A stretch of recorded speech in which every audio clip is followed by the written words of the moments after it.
민원련의 미디어 탈곡기.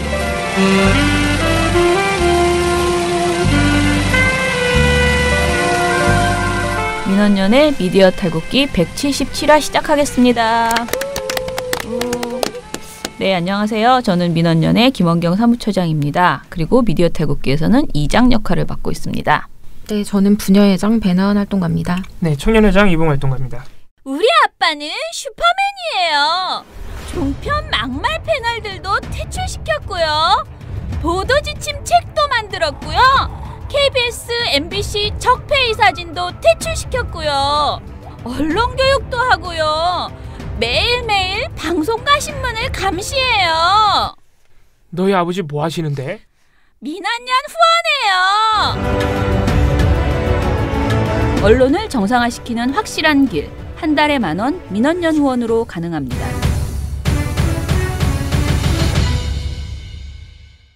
예, 여러분 주말 잘 보내셨어요?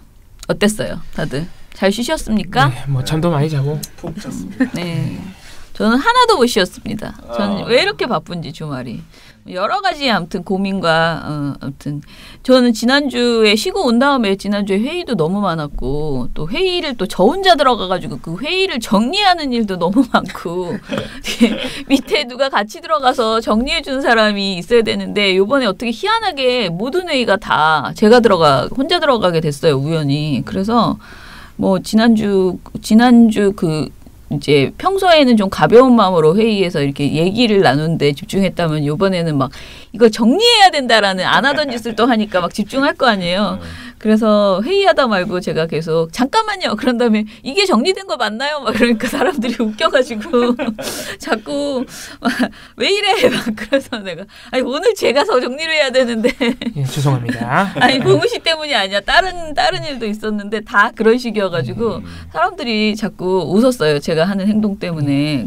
왜냐면은 자기 얘기만 하다가 자꾸 님들이 이렇게 말한 거 맞아? 계속 이런 게 따지니까. 근데 굉장히 중요한 일들이 많이 있었던 저희 민원연에게는 그런 한 주였던 것 같아요, 지난주에. 근데 그거를 이제 그 결론을 수습하고 머리를 정리해야 되는데 정리가 안 돼가지고 주말에도 계속 굉장히 바쁘게 아무튼 뭔가를 했습니다. 그런데 이제 사실은 뉴스를 보니까 안 좋은 뉴스가 더 많아요. 그죠? 미디어 스크랩을 보다 보니 다 좀 꿀꿀한 소식이어가지고 참 이걸 어떻게 해야 되나 싶은데 일단은 오늘은 미디어 스크랩으로 그 뉴스 그러니까 미디어 관련된 소식 이야기 해보고요. 그리고 저희가 금요일에 발표했던 보고서 위주로 몇 가지만 이야기 해보도록 하겠습니다.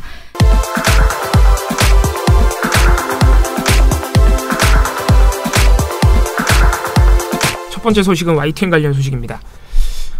계속 난리가 있는데 이곳에서는 계속 난리가 있습니다. 지금. 지난 금요일 날 최남수 YTN 사장이 이제 사장이 됐죠. 최남수 YTN 사장이 YTN 차기 보도국장으로 송태엽 보도국 부국장을 내정했습니다. 그리고 이제 더불어서 보도혁신본부장이 조승우 기자를 해직 기자죠. 조승우 기자를 또 내정을 했습니다. 이것 때문에 YTN 노조는 다시 투쟁으로 돌입한 상황입니다. 당장 오늘부터 이미 아침에 아마 지금 하고 계실 텐데 최남수 사장 출근 저지 투쟁에 돌입을 했습니다. 네. 최남수는 물러가라. 최남수는 사원들의 충원은 쓴 충원든 다 외면하는 사람이 사장입니까? 그렇게 할 거면 돌아가십시오. 최소한의 선택이었습니다. 보도 독립을 하기 위한 어쩔 수 없는 선택이었습니다. 그런데 그 합의를 파기하셨습니다. 합의 파기는 사장이 될 수가 없습니다. 과거 행적 거론하지 않겠습니다. 너무 많아서 층층 YTN 내부에 있는 적폐 세력들과 연관관계 도저히 용납할 수가 없습니다. 그렇다 하더라도 합의만 된다면 합의문을 지킬 수만 있다면 그런데 버렸지 않습니까? 여지는 줬는데 확답을 안 했다고요? 그런데 뒷말은 아예 시킬 생각이 없었던데요? 저는 이름 자체를 거론하지 않았습니다. 거기에서 보도국의 시급성을 얘기했습니다. 진짜 나쁜 일 하는 거라고요. 돌아가십시오. 돌아가십시오. 그만하고 이잡시다. 뭔 일을 해? 무슨 일을 하냐고? 무슨 일을 해? 무슨 일을 해? 위원장. 뭘 때려. 이러는 게 사장이야. 때려 이러는 게. 어머 세상에. 자, 이제 드디어 플랜을 봤습니다. 우리가 먼저 도발하고 우리를 공격범으로 모으는 게 이 사람이 날 때리려고 하잖아. 나한테. 조금 전에 제가 봤습니다. 때려 하잖아. 최남수 씨가 박진수 노중현님한테 큰 소리를 얘기하니까 때려. 이게 바로 플랜이었습니다. 우리를 폭력범으로 모으는 게 최남수 씨의 플랜이었습니다. 때려. 어머 세상에. 그만하지 마십시오. 아유. 고발하지 마십시오. 이게 때려. 고작 그 정도가 플랜이었습니까? 뜻을 같이 한다면서. 가세요. 우리가 흥분해서 이러는 것 같습니까? 때려. 도저히 용납이 안 되는 거예요. 미쳤어요. 올라가세요. 왜 그런지는 아마 다들 아실 텐데 원래 노사 이번에 이제 최남수 사장을 인정하기로 한 노사 합의가 있었죠. 네. 그때 이제 뭐 여러 가지 조항이 있습니다. 뭐 이제 뉴스를 혁신한다. 이거 기본적인 게 있고. 이제 중요한 것 중에 하나가 3년 이상 그러니까 박근혜 정부에서 3년 이상 보직을 맡았던 임원들에 대한 인사를 잠정 보류한다. 그러니까 책임이 있는 사람들이기 때문에 보도 붕괴에 책임이 있는 사람들이기 때문에 인사를 어느 정도는 쇄신을 하겠다 이런 합의 내용이었죠. 그리고 또 하나가 이 노사 합의를 할 때 굉장히 핵심적이었던 내용 중에 하나가 보도국장이 원래 지난 11월에 복직했던 복직하자마자 이제 최남 사장 내정되고 그랬을 때 노종면 기자가 보도국장에 내정됐어요. 그때 당시 작년 11월에 그때 최남 사장이 내정한 겁니다. 그때 후보자일 때 내정자일 때. 근데 당시에 이제 노종면 기자가 최남 사장 반대 투쟁을 하면서 고사했었죠. 그래서 이번에 노사 합의가 양 노사가 최남 사장과 그러니까 YTN 지부 노조 지부가 기존에 지명됐던 인물을 그대로 내정하는 것으로 합의를 했다. 이게 이제 노조가 밝힌 내용입니다. 이렇게 되면 최남 사장이 약속 어긴 게 됩니다. 예.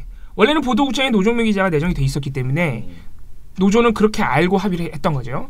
근데 최남 사장이 5일 금요일에 바로 다른 인물을 보도국장에 내정을 한 겁니다.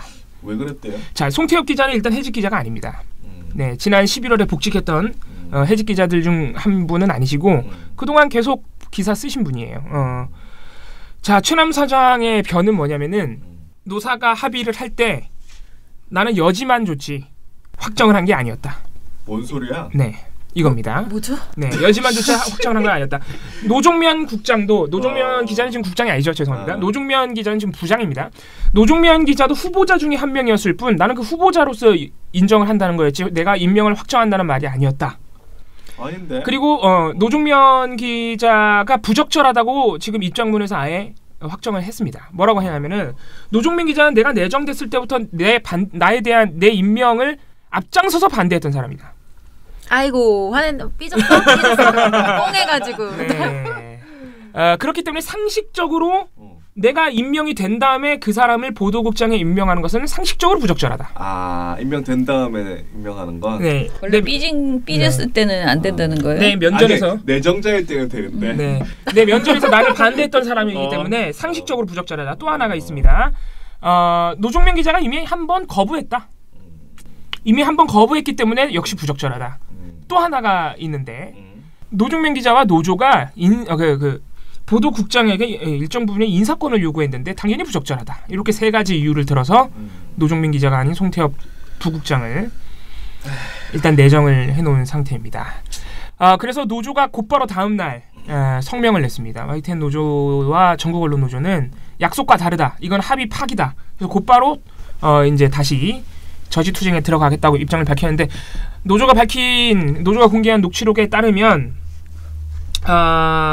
그 녹취록을 제가 읽어드리는 게 나을 것 같은데 예, 녹취록을 제가 읽어드릴게요. 이 보도국장 내정에 대한 지난주에 있었던 그 노사 합의. 그래서 먼저 최남수 사장이 이렇게 말을 합니다. 보도국장은 해직자 중에 한 명으로 미루어 짐작하시면 알 겁니다. 노조가 취임을 전제로 26일쯤에 제안을 하시면 제가 3일까지 답을 주겠습니다. 이렇게 말을 했습니다. 이게 노사 간에 협상할 때 첫 멘트예요. 보도국장에 대한. 자, 해직자 중에 한 명으로 미루어 짐작하면 알 겁니다. 그러니까 당연히 노조 입장에서는 노종민 기자라 생각하죠. 그래 박진수 지부장이 YTN 지부장이죠.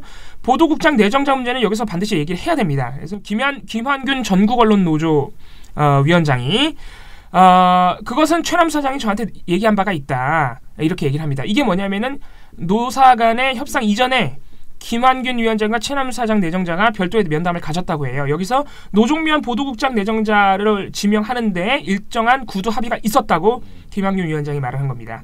그래서 박진수 지부장이 구성원들은 보도국장 내정자는 지난 지명의 연장선으로 보고 있습니다라고 말합니다. 여기서 노종민 기자라는 게 확실하죠. 최남 사장이 뭐라 그러냐. 여기가 중요한데 최남 사장이 그런 뜻을 담아서 노조가 공개 요청을 해달라. 그러면 회사가 그에 대한 답을 3일까지 드리면 되지 않느냐. 노조는 보도국장 내정자에 대해서 우리가 동일한 입장이 아니냐라고 말을 합니다. 박진수 지부장이 맞습니다. 동일한 입장입니다라고 대답을 하고요. 그렇게 공개적으로 제안을 하시면 3일까지 답을 주겠다. 그래서 김한균 전국언론노조 위원장이 그럼 보도국장 문제는 여기서 다 클리어가 된 것이죠? 라고 다시 한번 확인합니다. 최남 사장이 예 하고 보도국장 문제에 대한 논의가 이렇게 끝납니다. 아니 그래놓고 여지는 줬지만 자, 최남 사장이 그러니까 이 녹취록에 따르면 내가 여기서 확정한 게 어딨냐. 3일까지 답을 주겠다 그랬지. 근데 내 답은 이거다. 거부한다 이거예요. 노종민 기자를. 화장실 들어갈 때와 나올 때가 다르다는 게. 진정한 인사권을 굉장히 중요하게 생각하는 분이시네요. 그치? 근데 이게 노조 입장에서는 당연히 화가 날만합니다. 왜냐면은 분명히 최남 사장이 노조는 보도국장 내정자에 대해서 동일한 입장이 아니냐고 물어봤죠. 이건 뭐예요? 동일한다는 취지가 들어가 있잖아요. 예. 그렇기 때문에 노조 입장에서 합의 파기라고 보고 있는 겁니다. 최남 사장은 자기가 했던 말 3일까지 답을 주겠다라고 한 말, 요 말 때문에 내가 확정하지 않고 여지만 줬다고 주장하고 있는 상황이고요. 그 사람 말도 맞아. 그러니까 둘 다 맞아요. 그 사람 말도 맞는데 예. 상식적으로 그 말꼬리를 잡는 그런 태도, 그러니까 그러자는 게 아니고 상식적으로 본인이 들어올 때 반대했다고 해서 이렇게까지 하는 것은 사실은 굉장히 그 진짜 YTN 정상화에 대한 생각이 있다고 보기보다는 나의 이 그 내가 사장으로서 좀 뭐라 그럴까, 예, 그 영향력을 확실하게 보여주겠다 또는 나의 내가 사장이야 이거를 한번 보여주는 이런 태도밖에 아니죠. 잘해보자는 생각을 가지고 있다면 사실은 들어오자마자 하는 첫 인사를 이런 식으로 하시면 사실 삐그덕거리면서 계속 싸움밖에 안 되잖아요. 그러니까 이거는 어떻게 보면 굉장히 소탐대실이에요. 자신의 영향력을 보여주고 자신의 힘을 보여주는 대신에 큰 걸 잃는 거죠. 많은 분들의 신뢰를 잃는 건데 이게 지금 또 하나 걸리는 게 보도혁신본부장이라는 자리가 있어요. 보도국 내. 이게 말 그대로 이제 노사가 합의한 것 중에 보도혁신이 있기 때문에 그를 총괄하는 사람으로 임명하는 건데 여기다가 해직 기자인 조성우 기자를 또 내정을 했어요. 이게 조성우 기자가 지금 거부 의사를 표한 상태인데 거부할 자리만 딱딱 주는 것 같아요. 또 게다가. 그 자리가 뭐 하는 자리예요? 근데 정확한 중요한 자리인 거죠. 중요한 자리긴 맞는데 이게 원래는 보도혁신이라는 게 이제 보도국장하고 손발을 맞춰서 혁신이라는 걸 해나가야 되는데 노조가 볼 때는 이게 일종의 노노 갈등이라는 거예요. 송태엽 기자를 그동안 내정에 이름이 없던 송태엽 기자를 보도국장으로 임명을 하고 노조가 원하는 인물을 한 명 약간 보여주기 식으로 그 밑에 보도혁신 본부장 한 자리를 주면서 그럼 노노 간에 갈등이 생길 거 아니에요. 이 인사를 찬성하는 사람과 왜냐하면 조성우 기자가 껴있으니까 반대하는 사람으로 또 갈리기를 바라는 것 아니냐. 그래서 조성우 기자도 이게 우리랑 처장님 말씀대로 우리랑 잘해보자는 의도보다는 뭔가 우리끼리의 갈등을 유발하려는 의도가 보여서 나는 이 자리를 받아들일 수가 없다라고 의사를 표한 상태입니다.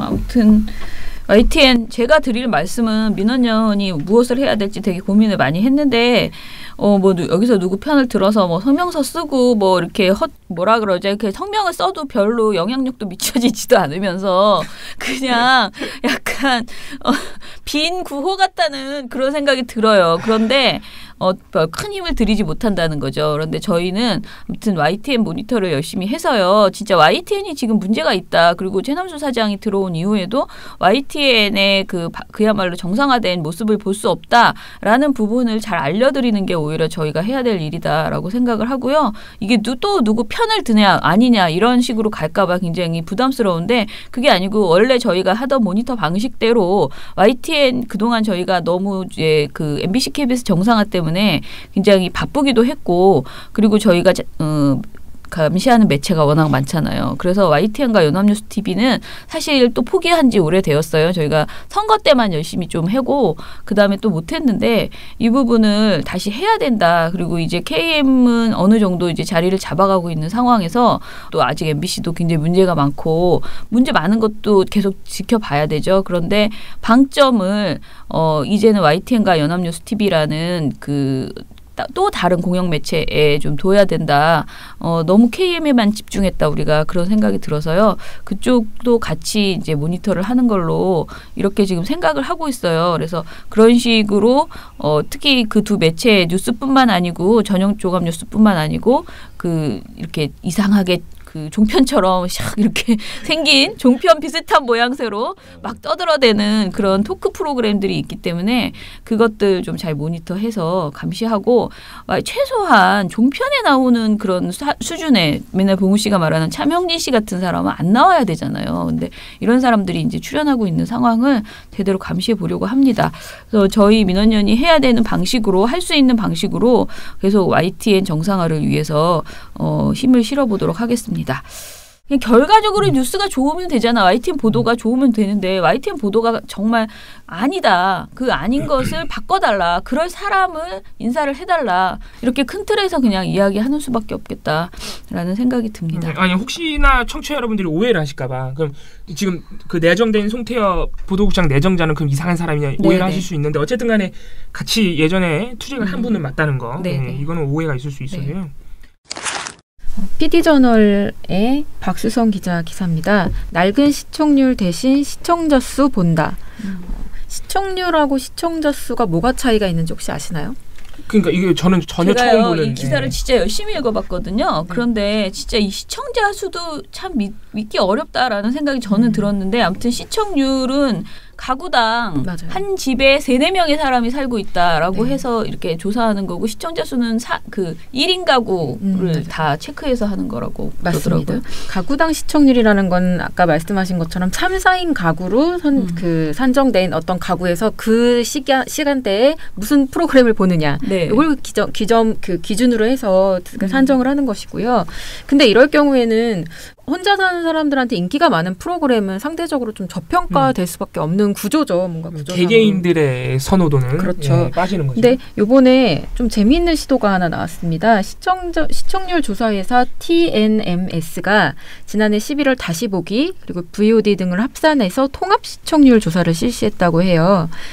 근데 여기에 이어서 닐슨 코리아도 지난 1일부터 방송 프로그램 시청자 수를 추가로 발표했다고 합니다. 그러니까 1인 가구 수가 엄청 늘어났는데 이 사람들의 어떤 동향을 완전히 무시하고 통계를 내는 게 의미가 없는 거 아니냐라는 고민이 좀 반영된 것 같은데요.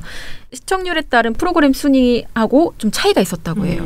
뒤집혔다라고 합니다. 그러니까 TNMS가 12월 28일부터 1월 3일까지 집계한 그 지수 순위를 보면요. 다들 아시는 프로그램인데 어서와 한국은 처음이지. 요게 2위를 차지했다고 합니다. 근데 이게 원래는 본방 시청률에서는요. 28위였어요. 근데 다시 보기, 재방 이런 것들이 엄청나게 팔렸다는 거죠. 네, 압도적으로 많았다는 것이고 그다음에 닐슨 코리아가 1일부터 공개했던 그 시청자 수 자료도요. 기존 그 시청률하고 차이가 좀 큽니다. 보면은 원래 KBS 한국인의 밥상이라는 프로그램하고 SBS 자기야라는 프로그램은요. 시청률 격차가 좀 큽니다. 한국인의 밥상은 한 7.5%, 그리고 자기야는 5.9% 정도인데요. 이걸 개인 시청률로 한번 돌려보니까 2.8%로 같게 나왔다라는 식으로 결과가 나오는 개인 시청률은 둘 다 확 떨어지네요. 그렇죠. 그러니까 뭐랄까 중장년층이 보는 그렇죠. 50, 60대 그 시청자가 보는 프로그램 같은 경우는요. 이렇게 개인 시청자 수를 이렇게 계산을 하면 떨어집니다. 가구당 시청률에 비해서 많이 떨어지는 편이에요. 그리고 우리 원래 케이블 채널에서는 막 1-2%만 해도 그거는 지상파에서 20%대나 나온 거나 마찬가지다 막 이렇게 했잖아요. 그거 옛말입니다. 이제. 실제로 그냥 많이 봅니다. 사람들이. 그렇죠. 그렇게 집계가 되고 있는데요. 예를 들어서 TVN의 강식당 그리고 슬기로운 간팡생활. 이거 제가 정말 좋아하는 프로그램이네요. 네, 이거는 200만 명이 넘는 시청자 수를 기록했다고 합니다. 그러면은 이거는 뭐 케이블이니까 뭐 몇 퍼센트, 몇 배 뭐 이런 거 할 필요 없이 그냥 많이 보는 프로그램인 거죠. 네. 그리고 다른 종편 프로그램들도 이미 이제 지상파 프로그램을 앞지른 것들이 너무 많다. 이런 기준으로 계산을 했을 때는 뭐 채널A 도시어부 이런 거, JTBC 썰전 이런 것들은 아주 좋은 성적을 거두고 있다고 합니다. 그러니까 시청자 수를 그러니까 이제는 이런 동향이 달라지니까 방송사들 자체도 가구 시청률을 폐기해버리고 시청자 수만 보는 방송사들도 있다고 하더라고요. 근데 참 이런 것들이 조금 더 섬세하게 반영이 돼서 동향을 알 수 있는 것들이 중요한 것 같아요. 너무 이게 이제 저도 보니까 지금 이 기사가 도대체 뭔 조금 약간 앞이 좀 제가 혼동스러웠던 게 뭐냐면은 TNMS가 이제 지난해 11월부터 했는데 닐슨 코리아가 이번 1월 1일부터 이제 자신들도 이걸 따라 한다라는 거거든요. 근데 이제 그러면 TNMS가 전에 했던 11월에 했던 방식을 정확하게 설명을 해줬으면 우리가 이게 무슨 말인지 아는데 그게 되게 이제 뭐라 그러지 거기 중간 내용이 푹 빠져버린 거예요. 그래가지고 TNMS 방식을 다시 한번 좀 찾아보니까 이제 이게 한마디로 기존의 시청자 그러니까 우리가 보는 텔레비전 수상기를 통한 시청자 수가 아니고 다시 보기를 엄청나게 많이 강조한 거잖아요. 그러니까 기존 합산한 거예요. 기존 시청률 집계에 별도로 다시 보기 한 것을 다 포함시키고 특히 IPTV로 다시 보는 거 있잖아요. 이 수가 다 합쳐지는 거예요. 그래서 수상기를 통해서 콘텐츠 시청하는 것을 총괄 집계하고 그다음에 그 나머지 다시 보기나 이런 걸 통해서 전부 다 들어오니까 1인 가구 이런 순위가 아니고 진짜 내가 보고 싶어서 본 사람들의 카운팅이 다 여기에 들어가 버리는 이런 식으로 해서 이 방식이 사실 해외에서는 굉장히 보편화된 그런 방식인데 우리는 이제 생방송으로 텔레비전으로 보는 그것만을 주로 그동안에 했었잖아요. 그러니까 현실적으로는 사실 이 시청률이라는 게 광고나 몸값 이런 것과 많이 연결이 되어 있잖아요. 그런 식으로 봤을 때는 가장 현실적인 방안이 아닌가라고 지금 얘기를 하고 있는 것 같아요. 근데 그렇지 않고 그런 개념이 아니고 그러니까 PD저널 보도로 이렇게 보면은 좀 애매했던 게 뭐 그 시청률은 3, 4인 가구고 1인 가구의 시청 행태를 반영하지 못했다 이렇게 얘기를 하니까 좀 무슨 소리지? 그러면 텔레비전을 틀어놓고 몇 사람이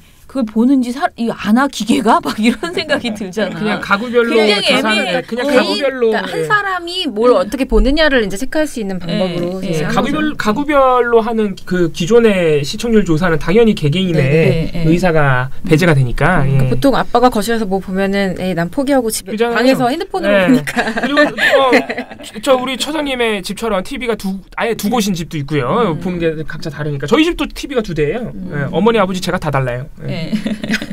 알겠습니다. 자, 아무튼 뭐 점점 나아지고 있다라고 보시면 될 것 같습니다. 그 와중에 이제 시청률 비슷하지만 이번에는 선호도 조사가 나왔네요. 오늘 뉴스 중에 유일하게 좀 재미있는 웃을 수 있는 그런 거예요? 왜 방금 것도 재밌었어. 일단 한국갤럽이 지난 4일 뉴스 채널 선호도 조사 결과를 발표를 했다고 합니다. 요거 내가 참 탐내던 그 조사인데 요거를 갤럽이 이제 시작하려나 아무튼 2017년 4분기 가장 선호하는 뉴스 채널로 JTBC가 34%를 받아서 1위로 꼽혔다고 합니다. 압도적이네요. 2위는 19%를 받은 KBS였거든요. 그러니까 JTBC가 2위에 비해서 2배 가까운 그런 격차를 보였습니다. 독주죠. 그리고 3위는 YTN이 11%를 차지했고요. 뭐 무슨 KBS가 그러니까 선호도니까 어쩔 수 없다. 신뢰도가 아니잖아요. 그러니까. 근데 진짜 저희 부모님도 뉴스 보려고 하면은 진짜 KBS 먼저 틀고 KBS가 좀 신시한 것 같으면 MBC로 돌리고 이렇게 그 다음에 이제 TV조선으로 가시지만 진짜 이게 중장년층에게는 KBS가 엄청 확고해요. 무조건 뉴스는 KBS다. 자, 그래서 3위는 YTN, 그 다음에 MBC, SBS가 6%를 MBC가 많이 올라왔네요. 4위를 많이 올라온 거 아니고 이게 아마 작년 거라서요. 작년 2017년 4분기. 이게 선호도죠? 시청률을 생각해가지고. 그리고 YTN, 그러니까 연합뉴스TV하고 MBN이 3%. 가장 뿌듯한 것. TV조선 2%, 채널A 1% 순입니다. 요게 좀 저에게 즐거움을 주네요. 연합뉴스TV, MBN, TV조선, 채널A가 지금 최하위권을 구성하고 있는데 민원연 보고서에 가장 많이 등장하는 방송사들이죠. 쓸데없는 짓을 하고 있네. 보지도 않는 걸 우리는 모니터하면서. 근데 사람들이 엄청 제보하잖아요. 그럼 보는 사람들이 다 제보하는 거나 마찬가지예요. 근데 신기한 것은 2위 KBS와 4위 MBC도 사실 네. 그동안 민원연 보고서에서 네. 많이 등장했죠. 예. 특별히 즐겨보는 채널이 없다는 응답이 15%나 됐다고 합니다. 이 15%가 3위 YTN보다 많으니까 상당히 많은 답변이에요. 네, 그렇네요. 자, 한국갤럽이 아무튼 지난 5년간 분기별 뉴스 채널 선호도 조사와 함께 발표를 했는데 KBS의 몰락과 JTBC의 부상이 눈에 띈다라고 합니다. 2013년 1분기 때는 응답자 중 41%가 KBS 41까지 나갔다는 거죠. 4년 만에 뒤집어진 거예요. 세월호 참사 때인 2014년 2분기에 30%가 무너져서 27에서 29%를 유지했지만 최순실 국정농단 사태 때 20%까지 급락했고 탄핵 국면에서 16%까지 무너졌다고 합니다. KBS 고대영 사장은 이것만 보고도 빨리 물러나야 될 것 같은. 이런 수치가 한두 가지가 아니에요. 경영사기 책임을 지고 물러나야 되는 거 아니에요? 경영사기 책임이 있어요. 아니 왜 월급 보도국 기자는 그대로인데 사람을 줄인 것도 아니고 월급도 똑같이 주고 있는데 왜 이렇게까지 그 선호도가 떨어지는지에 대해서는 진짜 반성을 해야 될 텐데. 선호도 올려주는 기자들 보도 못하게 했으니까요. 자, JTBC는 보도부문 사장 영입 전에는 타 종편과 마찬가지로 1~2%의 낮은 선호도를 보였다가 그 유명한 토끼 인터뷰 보도 같은 거. 2014년 세월호 참사 이후에 2014년 2분기 12%에 올랐고요. 국정농단 사태 때 44%까지 올랐다고 둘이 합니다. 희비가 완전 교차. 그러네요. 참 최순실 이 국정농단 사태가 한국 사회의 여러 지표를 바꿔버렸어요. 네, 언론에서도 이렇게. 아무튼 재미있네요. 오늘 나온 스크랩 중에서 가장 재미있는 소식이었습니다. 근데 재밌는 게 TV조선은 항상 JTBC와 함께 그 자기들이 우리 또 홍두표 회장님 또 그거 생각나네. 국정농단의 어떤 그걸 이끌었다 항상 주장을 하시잖아요. 근데 이게 성과로는 잘 안 나왔네요. 그리고 홍두표 회장이 1월 1일 날 신년사로 어떤 말을 했냐면 지금 뉴스 구도는 JTBC, KBS, TV조선 3파전이다. 우리가 더 열심히 해야 된다. 우리 탐사 역량도 키웠다. 막 이렇게 했거든요. 근데 지금 선호도 조사하니까 3파전이 아니에요. 3파전은 최하위 3파전은 할 수 있겠네요.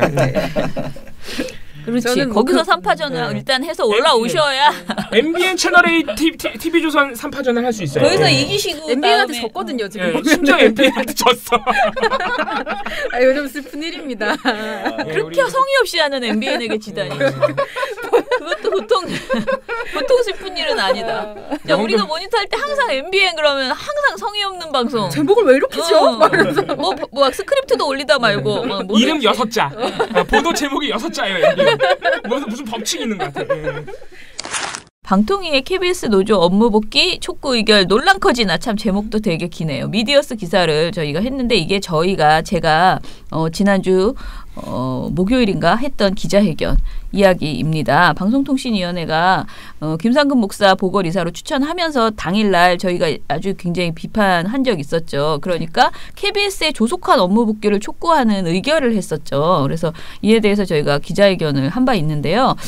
이거에 대해서 고삼석 방통위 상임위원이 KBS 새노조의 파업 철회를 안건으로 상정한 바도 없고 의결한 바도 없다라고 반박을 하는 이런 말을 했습니다. 그런데 논란이 더 커졌죠? 방통위가 보도자료는 배포를 했어요. 그리고 이 방통위 이 사무처 이거 그럼 뭐야 어떻게 된 거야? 손발이 안 맞아. 꿍짝이 이렇게 안 맞아서 되겠어? 그 고삼석 의원이 거짓말이야? 방통위 사무처가 월권을 한 거야. 도대체 이게 뭔가 이런 생각이 드는데요. 아무튼 이런 정말 난리 부르스예요. 제가 보기에는 그런 상황이 벌어졌고요. 방송통신위원회가 아무튼 4일 그 전체회의 직후의 보도자료를 통해서 분명히 우리가 듣지 않은 이야기를 가지고 기자회견을 한 게 아니고 실제로 이런 의결 안건을 공지를 했고요. 그래서 이제 KBS 새노조에서 규탄 성명을 발표하고 민원연도 규탄을 했죠. 그리고 저희가 기자회견까지 그 다음 날 이제 하게 되었습니다. 그런데 고삼석 위원이 KBS 새노조 파업 철회를 상정한 바 없고 이렇게 한 적 없다. 잘못된 정보를 전제로 비판하는 것에 방통위원으로서 동의도 수용도 할 수 없다는 입장을 밝힌다. 어떤 언론 보도든 단체 성명이든 그것을 낼 때는 팩트체크는 기본이라고 생각한다. 기본을 지키지 않고 잘못된 입장을 낸 것에 대해서 상대방을 탓하면 안 된다. 이러면서 이게 사실 민원연 이야기를 하는 것 같기도 한데. 거죠? 민원연과 노조와 그 관련 보도를 내는 언론사. 아니 실제로 그걸 냈는데 왜 그래요? 심지어 이것 때문에 보도자료를 한번 수정했어요. 방통위가. 더 웃긴 건 수정한 자료에도 그건 의결 안건으로 나와 있어요. 맞아요. 뭐야? 네, 그러니까 뭐 손발이 안 맞든가 아니면 둘 중 하나 거짓말한다는 건데 네네. 공식적으로 보도 자료를 내는데 거짓말한다? 그것도 의결한 건 가지고 말이 안 되죠. 그래서 아무튼 저희 기자회견에서는 김한균 언론노조 위원장은 방통위는 어제 의결이 아니었다고 주장하지만 의결도 여러 종류가 있나 봐요. 저도 잘 모르겠어요. 세미 의결 막 이런. 예. 보도자료에까지 나오는 것이 의결이 아니라고 하는 게 이상한 상황이다. 과연 방통위가 언론 정상화 의지를 가지고 있는지 의구심을 갖게 만든다. 방통위는 의결을 무효화하고 사과하라라고 촉구를 했고요. 민원연의 박서근 대표는 방통위가 엉뚱하고 뜬금없는 결의를 했다라면서 방통위가 진정으로 평창올림픽 방송 지원을 바란다면은 월권하지 말고 KBS 이사회는 신속하게 정상화를 위한 조치를 취하라고 얘기했습니다. 김종철 자유언론 실천재단 이사장님도요. 이날 언론 노동자의 파업은 기본권이다. 방통위가 어떻게 정보부처로서 고용노동부도 할 수 없는 이해할 수 없는 판단을 내렸는지 알 수 없다라고 강하게 비판하셨습니다. 그러니까 KBS 사측이나 할 만한 성명이 방통위에서 나온 거예요. 네. 결정적으로 KBS가 정상화되는 순간에 왜 이런 의결을 방통위가 내놨는지 국민 앞에 해명하라. 이렇게 강하게 비판을 세상에 어느 정부기관이 노조한테 파업을 중단하라고 합니까? 말이 안 돼. 본질적으로 말이 안 되는 일입니다. 우리 고삼석 위원님 혼자서 지금 그 페이스북으로 열심히 뭔가를 이제 하셨는데 네, 근데 이제 방통위의 공식 입장과 그게 맞지 않아가지고 논란이 터진 상태라는 것. 그러니까. 예. 약간 좀 아니 무섭지. 아닙니다. 아무튼간에 공식 입장과 고삼석 위원의 입장이 서로 다르기 때문에 오히려 논란이 더 커졌다는 거 그렇게 정리하면 될 것 같아요. 네, 그렇습니다.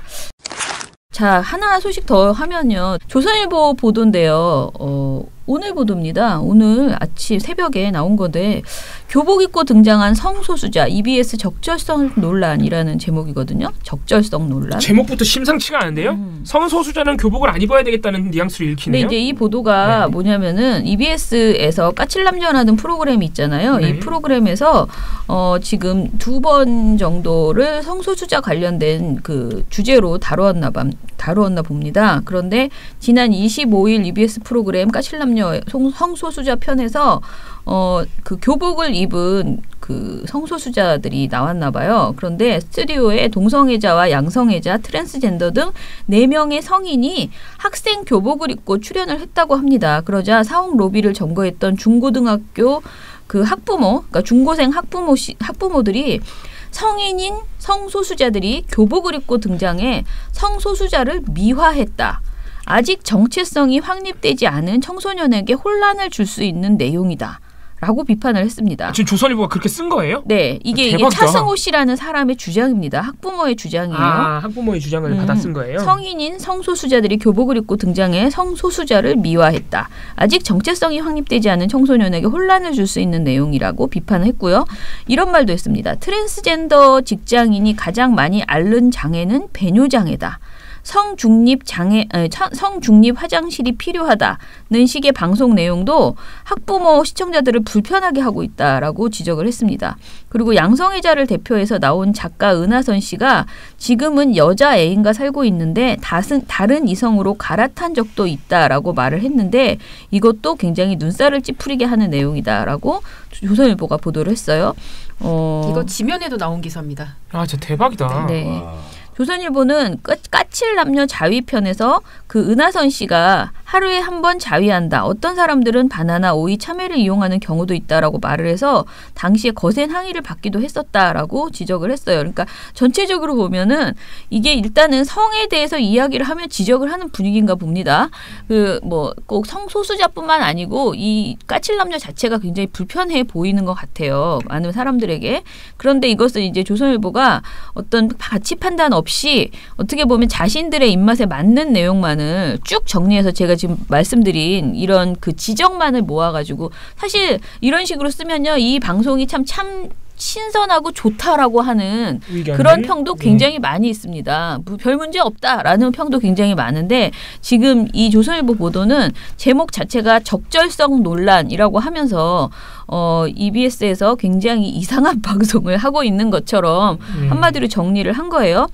보도에서 이런 말은 있습니다. 그나마 뒤에 아하 서울시립 청소년 성문화센터장 이명화 씨가 성 전체성을 두고 고민하는 10대들이 존재하는 만큼 청소년기 성소수자 이해 교육은 필요하다라고 그 말을 했고요. 하재근 문화평론가가 성소수자의 차별과 어려움을 담았다는 건 의미 있지만 교복을 입고 등장한 건 부주의했다라고 지적을 했다고 합니다.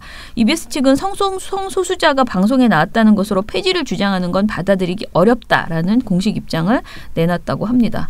상당히 지극히 정상적인 입장을 내놨네요. 이분들이 그러니까 이 여기 점검 농성을 하신 이분들이 하는 주장은 이거죠. 왜 교복을 입으면 안 되느냐라는 말에 대한 그 주장은 교복을 입고 학생들에게 동성욕을 고치시킬 수 있다 이거예요. 동성욕이 뭐냐? 누가 동성애를 이렇게 막 하는 걸 보면은 나도 동성애해야지라고 그런 느낌을 줄 수 있다라는 게 이분들 주장이에요. 말도 안 되는 주장이죠. 네. 근데 여기 조선일보 보도에는 그 말은 없잖아요. 근데 아무튼 이 말 자체가 좀 말이 안 되는 게 교복을 입고 등장하면 미화된다?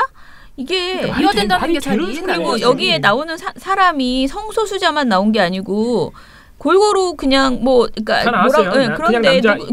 그런데 왜 굳이 이렇게까지 했는지에 대해서 그러니까 굉장히 논리적으로 말이 안 되는 주장을 지금 한 것 같아요. 근데 이제 성인들이 이런 생각은 할 수 있죠. 성에 대해서 이야기하면서 굳이 교복을 입고 나올 필요가 있었는가에 대해서 차라리 그냥 드라이하게 성소수자와 상관없이 이게 진짜 전체적으로 성에 대해서 이야기를 하고 있는데 성인이 나오는데 굳이 교복을 입을 필요는 없거든요, 사실은. 그렇긴 하죠. 근데 이게 이제 성소수자는 입으면 안 된다는 뉘앙스로 읽히거든요. 그러니까 이게 거꾸로 그쪽 주장이 더 말이 안 되는 거죠. 근데 이걸 보면서 또 하나 눈에 띄는 것 중에 하나가 이분들이 집회를 할 때 신고는 원래는 석 밖에다가 이렇게 집회 신고를 하고 하셨대요. 근데 들어갔구나. 근데 난입을 하신 거예요. 뭐 허가 받지 않은 상태로. 조선일보가 이걸 왜 지적을 하지 않는가? 왜 이런 시위꾼들의 문제점을 지적하지 않는가? 뭐야, 불법 시위가 선택적이야? 아주 그냥 아무튼 이 꼰대 신문사. 정말. 제 생각에는 아무튼 교복을 입은 것은 그 본인들이 생각하는 그런 여러 가지 걱정 때문이 아니고 청소년들이 이 정체성에 대해서 고민을 많이 하고 있으니 어떻게 이 사람 청소년 당사자가 나오기에는 사실 청소년 당사자가 그 나이에 청소년 시기에 이 방송에 나와서 본인들의 고민을 이야기하기에는 아직은 부담스럽잖아요. 그러니까 성인이 되었으나 이제 성 정체성 관련된 고민들을 했던 사람들이 어른들이 교복을 입고 대신 얘기해주는 형태로 지금 말을 한 것 같아요. 지금 상태를 보니까. 그런데 이것에 대해서 교복을 입었기 때문에 문제다라고 이렇게 지적하는 것은 좀 말이 안 된다라는 생각이 듭니다. 사실 저는 교복 말고 너무 아주 어린 여자애들 서양 그 유럽 쪽에서는 그거에 대해서 아주 구체적인 규제들이 나오고 있는데 너무 어린 여자 아이들한테 굉장히 야한 춤을 추게 하고 굉장히 야한 옷과 화장을 시키고 막 이렇게 하는 거 있잖아요. 그 쇼를 하거나 우리가 요즘 많이 하는 그 오디션 프로그램 같은 데서도 굉장히 어린 친구들이 오디션에 나와서 막 특히 한 유치원도 가기 전에 친구들에게 막 그런 화장을 시키고 이런 것들은 굉장히 부적절하다고 생각해요. 그래서 오히려 교복이 문제가 아니고 그런 방송은 저는 뭔가 대책이 필요하다. 이게 우리가 방송의 자유, 표현의 자유 뭐든지 뭐 하면 된다라고 하지만은 오히려 그 문제는 좀 문제가 좀 우리가 성찰할 필요가 있다 생각하는데 이 방송은 그렇게 아무리 조선일보가 한 지적이 아니라 하더라도 그래도 동의해주고 싶다라고 하려고 해도 동의가 잘 안 되는 억지 주장이라는 생각이 드네요. 그리고 EBS가 학교 컨셉이잖아요. 교실을 이렇게 만들어 놓고 이 사람들 말고 다른 사람들도 뭐 그냥 다 입고 있고. 네네. 근데 굳이 이분들만 꼭 집어서 교복을 입고 있어서 그게 올라간다. 그러면 교복 입은 다른 성소수자가 예를 들면 아닌 뭐 우리가 일반적으로 많이 뭐 한다고 하는 이성애를 한다는 그분들을 보고서 이성욕을 또 보고 배울 수도 있는 거잖아요. 그 논리대로면. 대체 무슨 말인지. 아유, 말도 안 되는 소리죠.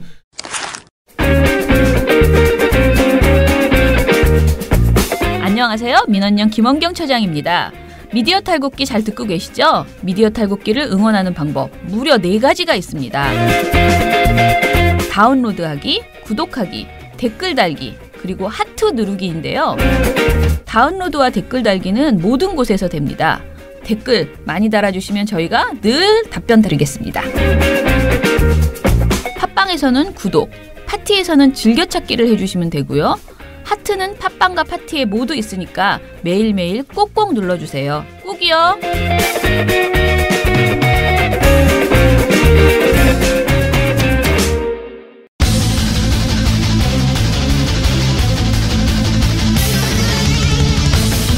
자, 자, 그럼 민원연의 나쁜 보도 스크랩.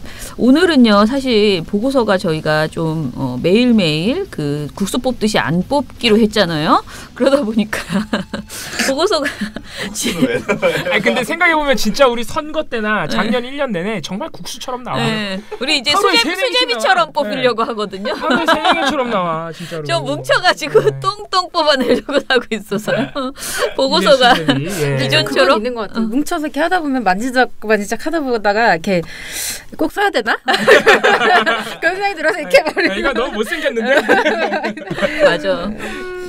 그리고 이게 각도 지금 한 이틀 만에 쭈물럭거리다 나오는데 또 너무 이렇게 내용이 약하지 않나 막 그런 점검이 막 되죠. 그런 건 있는데 국수처럼 뽑아낼 때도 그랬어요. 네. 국수가 너무 얇은데 그런 경우가 있었죠. 그런데 신문모니터위원회가 우리 민원연 신문분과에서 이제 지난 한 해 2017년 최악의 사설을 뽑았다고 합니다. 그래서 요거 보고서가 요거는 신문분과 친구들이 고민해서 뽑은 그 나쁜 보도예요. 사실 저는 지난주 그러니까 12월 30일인가요? 그 정관용의 시사자키를 나갔었잖아요. 근데 그때 신문 방송 이제 그 최악의 보도를 해달라고 했어요. 근데 우리가 올해의 좋은 방송 좋은 그 신문은 뽑았지만은 나쁘는 안 뽑았잖아요. 그러게요. 저희가. 그래서 안 뽑았다. 그랬더니 그냥 내 맘대로 뽑아라 라고 하셔가지고 제가 아예 방송에서 말을 했어요. 이건 내 맘이다. 이건 민원연이 선정한 거 아니고 그냥 개인적으로 무엇을 선정했느냐 이렇게 해서 이제 사설은 아니었고 저는 어떤 보도 이렇게 정했거든요. 그런데 이것도 그때 나왔으면 그때 방송해줬으면 좋았겠다라는 생각이 드는 그런 내용이었어요. 그래서 아무튼 열심히들 이제 2명밖에 남지 않았다는 우리 신문분과 친구들이 굉장히 열심히 노력해서 만든 보고서다. 이게 아마 친구들 다 나가기 전 마지막 보고서가 될 것 같은데요. 또 약을 치자면 우리 신문분과 지금 사람을 구하고 있습니다. 여러분 혹시 방송을 들으시고 신문분과 민원연 신문모니터위원회에 관심 있으시면 들어오셔서 같이 조중동 한겨레 경향 5개 신문을 모니터하고 있고요.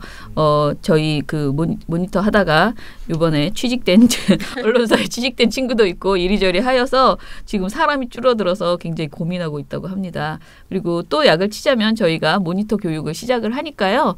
이번에 1월 그 중순쯤에 시작을 할 거예요. 정확하게 광고를 저희가 만들어서 내일부터는 홍보를 하겠습니다. 모니터 교육을 들으시고 저희 신문방송 모니터위원회에 들어오셔서 같이 민원연의 회원으로서 모니터를 해보는 그런 공부? 저는 굉장히 운동 겸 공부 겸 굉장히 유익하다고 생각하는데요. 활동을 좀 해주시면 좋겠습니다.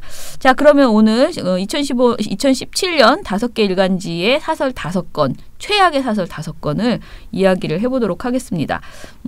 이게 모니터 기준은요. 그러니까 2017년 5월 10일부터 12월 31일까지를 했대요. 그러니까 2017년 전체를 한 게 아니고요. 새 정부 출범 이후 5월 10일부터 12월 31일까지 5개 신문의 사설 전수를 대상으로 뽑았다고 하고요.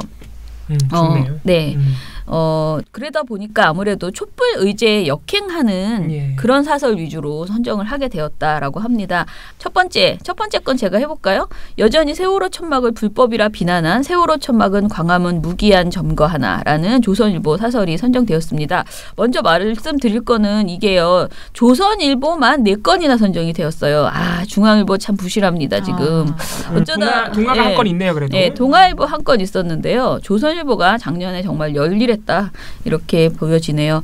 새 정부 출범 뒤 한 달이 되지 않은 시점에서 이제 그 서울 광화문 광장에 설치된 세월호 천막과 관련해서 철거하자 제발 철거하자 이거는 점거고 한풀이다 라면서 비판하는 그런 사설을 2017년에만 5번이나 그랬답니다. 네. 이체하자고. 그러니까 2017년에만 5차례 세월호 천막 설치를 공격한 데에서 조선일보의 그 지치지 않는 기량이 드러났다라고 지적을 했습니다. 사설의 주장은 뭐 특별히 다시 말하지 않아도 될 것 같은데 네. 너무 아무튼 조선일보는 아무튼 참사 이래 지금까지 총 10건의 사설에서 사태의 변동이 있을 때마다 세월호 참사 유족 측과 서울시를 비난하면서 철거를 요구해왔고 세월호 인양이 결정됐다면서 세월호 인양 결정 계기로 이제 일상 되찾아야 그러니까 무슨 암컷만 나오면 다 일상을 되찾아야 그러니 철거 이걸 요구를 한 거죠. 그다음에 세월호 특조위가 예산을 잡아먹고 있다면서 또 일상 되찾아야 그다음에 그 유가족을 끔찍한 고통에서 풀어줘야 한다면서 또 일상 되찾아야 이 사람들은 또 일상은 뭐예요? 조선일보는 그 세월호 천막이 없어지는 게 일상이에요. 네. 그것을 되찾고 싶은 거죠. 그리고 세월호 희생자 수정 작업을 접자면서 또 그 주장을 했고요. 기회가 있을 때마다 계속 주문을 해왔다. 다 하지 말지. 네.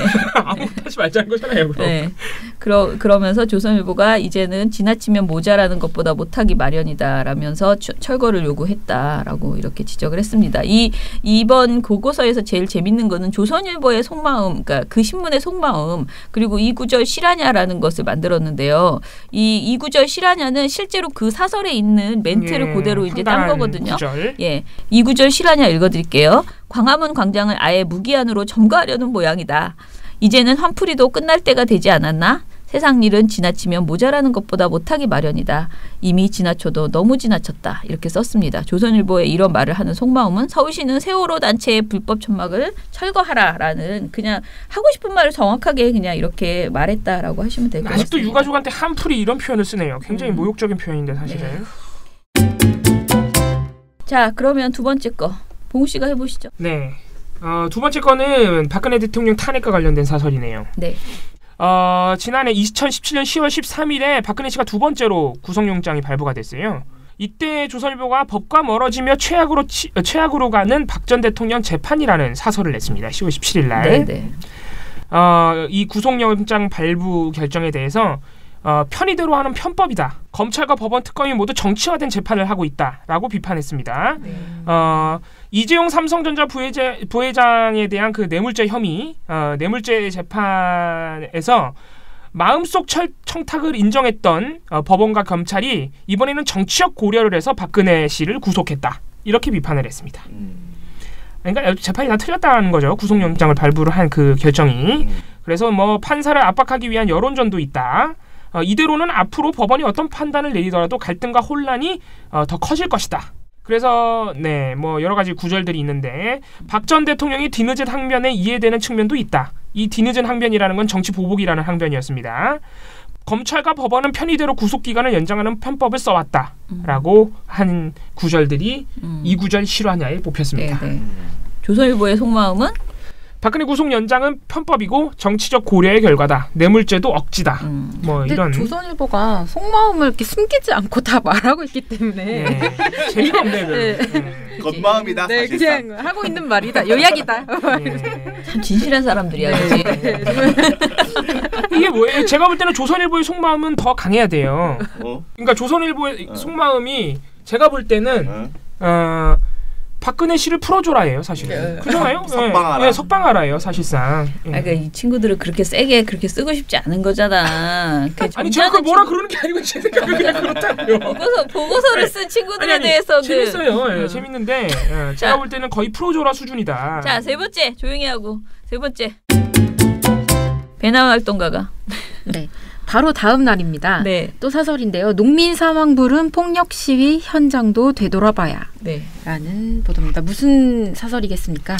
백남기 농민. 그렇죠. 이것도 저희가 한번 말씀드린 적이 있을 거예요. 백남기 농민의 사망은 명백한 국가 폭력의 결과죠. 네. 지침을 완전 다 어겼습니다. 그러니까 직사살수 안 된다는 것도 어기고 뭐 가슴 아래 뭐 다 어기고 쫓아갔잖아요. 네.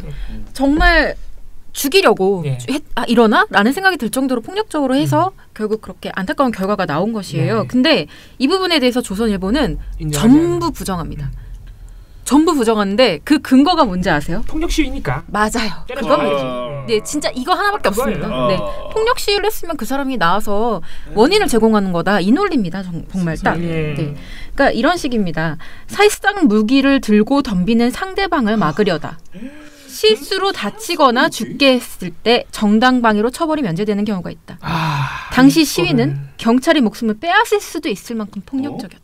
진짜 이 조선일보는 다른 시위 보고 오신 거 아니에요? 그러니까 뭐 어디 베네수엘라 이런 데서 어디서 외신 뉴스랑 잘못 착각하시는. 예. 프랑스 대혁명을 보고 오신 것 같은데. 현장 그 동영상 같은 것들이 다 공개돼 있죠. 예. 그 직사살수 그 현장도 다 공개돼 있고 그 순간이 다 공개돼 있는데 백남기 농민이 무슨 탱크를 몰고 와서 아무것도 없었어요. 뭐 아니에요. 그냥 몸으로 몸 하나로 가다가 밀려가지고 오히려 쓰러지셨죠.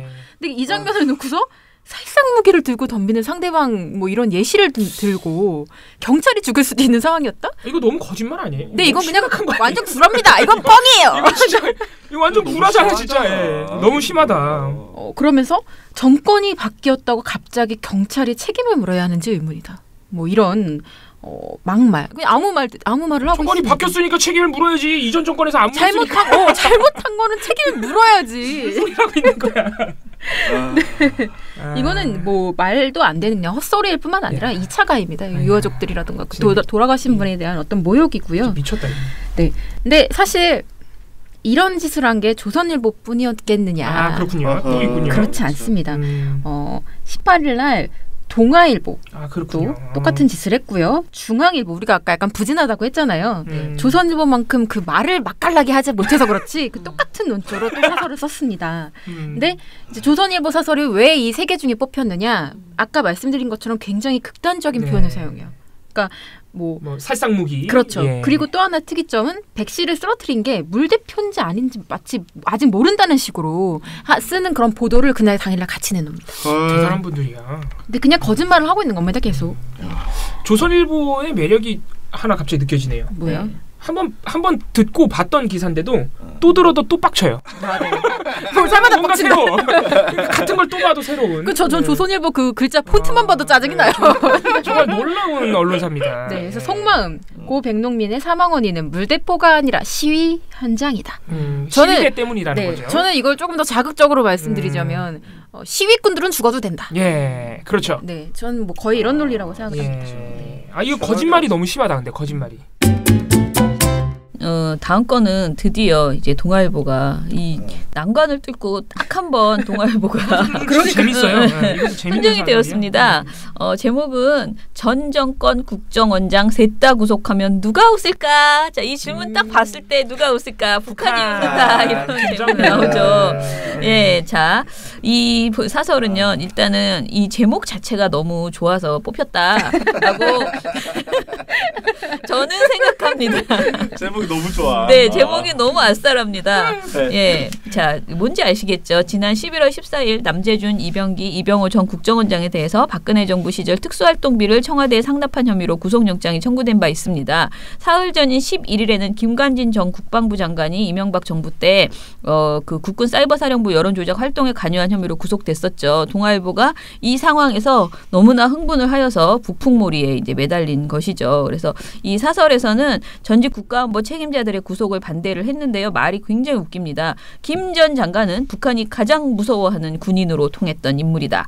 국정원장은 대북정보 수집과 고작 활동의 최전선에 있는 사람이다. 전 정권에서 일한 국정원장 3명을 모조리 잡겠다고 벼르는 이 사태를 보고 누가 속으로 웃을지는 쉽게 짐작할 수 있다. 라고 말을 했습니다.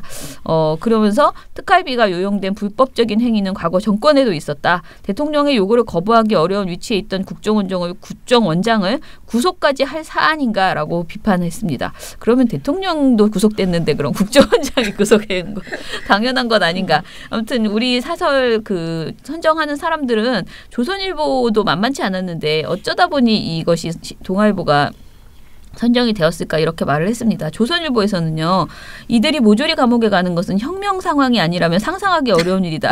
김정은은 그의 구속을 보고 무슨 생각을 하겠는가라고 말을 했는데요. 동아일보와 상당히 비슷한 동일한 형식의 논리를 취했는데 동아일보 사설이 이미 그 먼저 나왔던 거예요. 사설 자체가 그리고 세간에 널리 알려져 있었다라고 얘기를 했고요. 그다음에 3명의 전직 국정원장과 김 전 국방부 장관이 받는 혐의 자체에 대해서 국가안보를 핑계로 대면서 이런 어떤 그야말로 논리를 딱 구축한 거잖아요. 그래서 이것에 대해서 굉장히 나쁜 그러니까 우리가 보기에는이 아니고 국민들이 혹할 만한 굉장히 그럴싸한 이런 논리를 만들었다는 점에서 동아일보의 그 사설을 상을 줬다.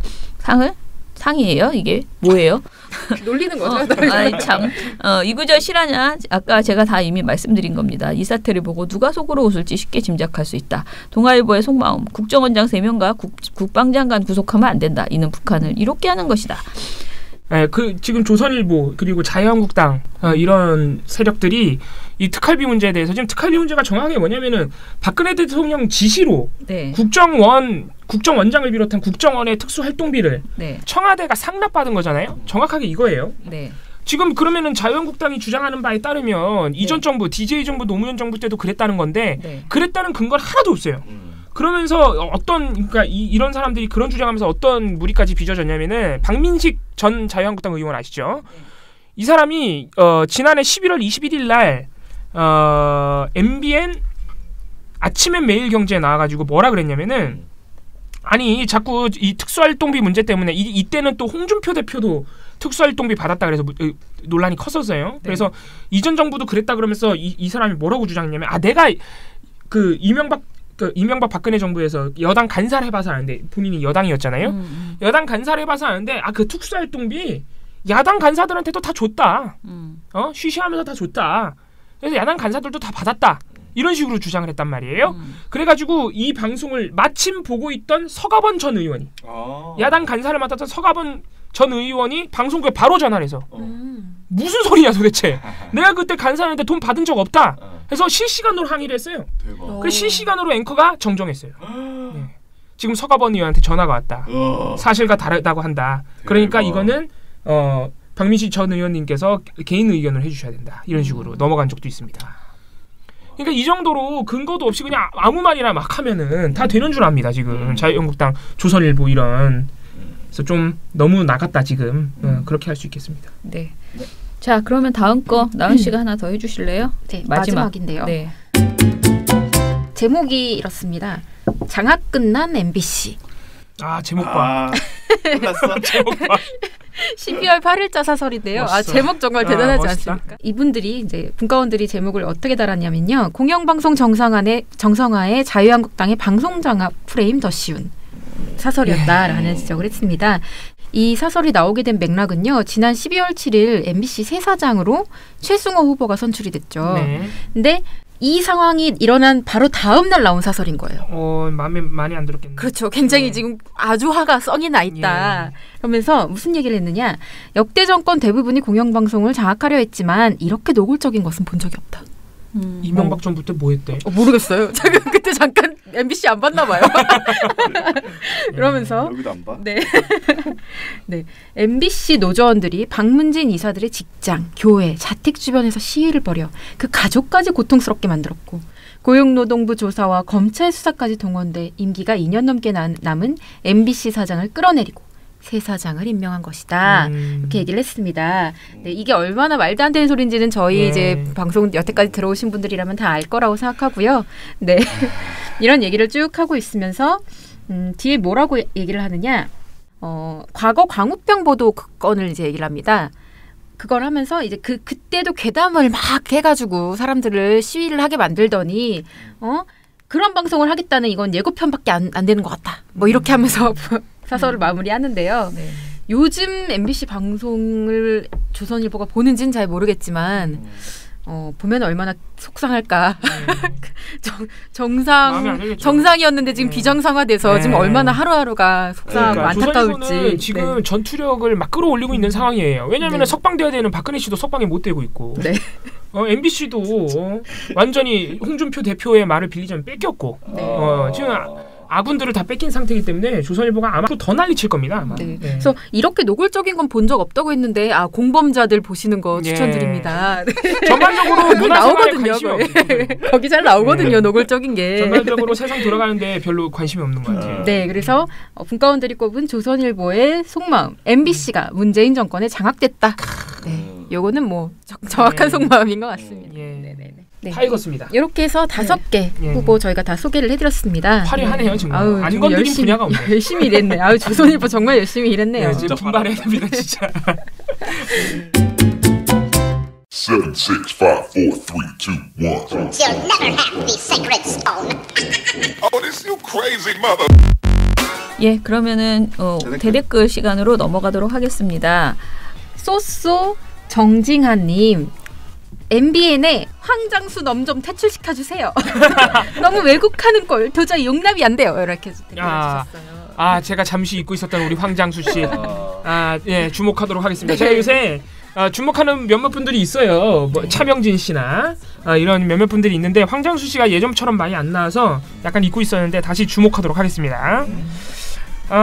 옥수수 요염차님이 참 좋아하는 닉네임이죠. 네.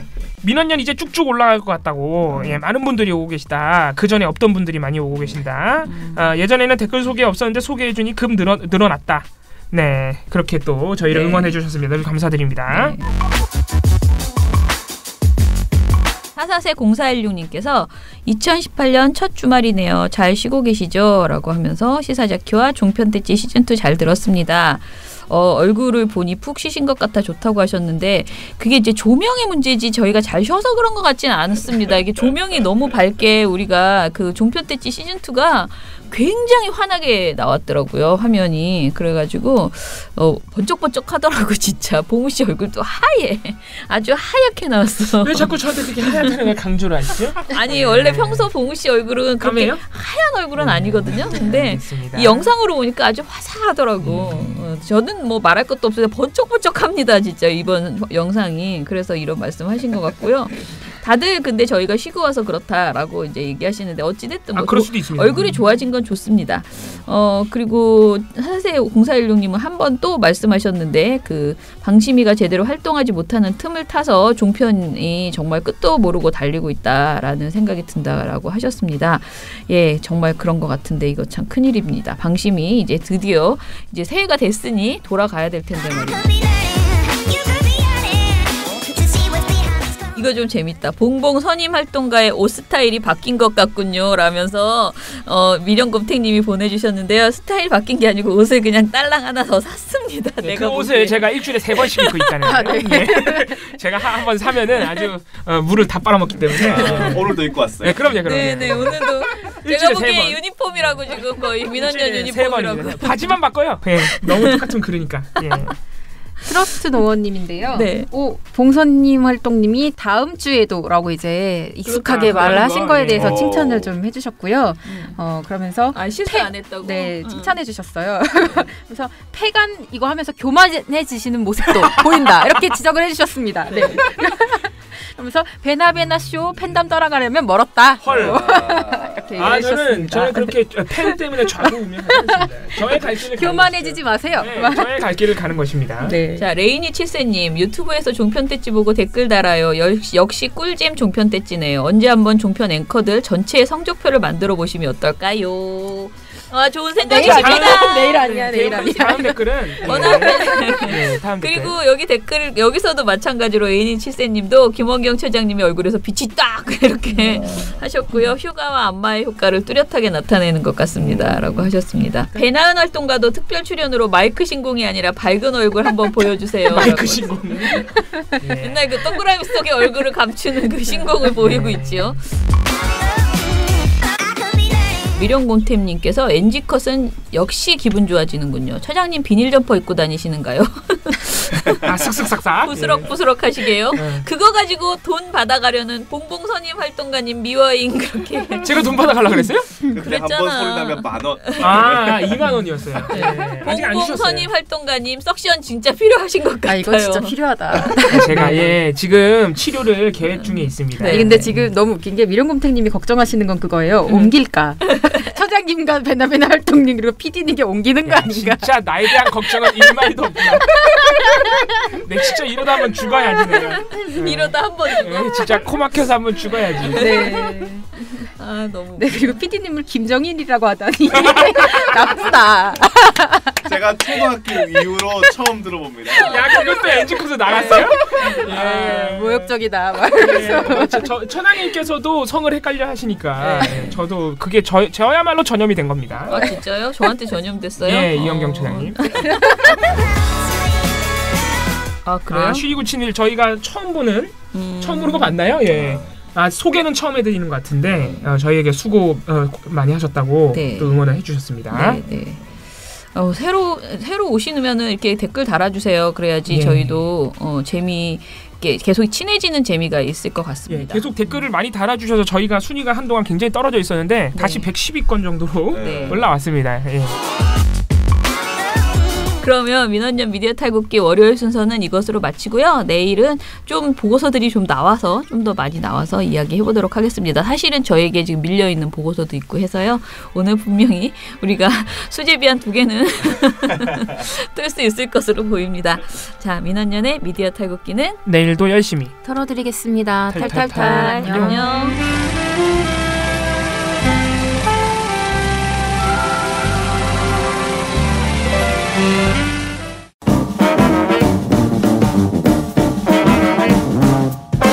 여러분, 미디어 탈곡기 잘 들으셨나요?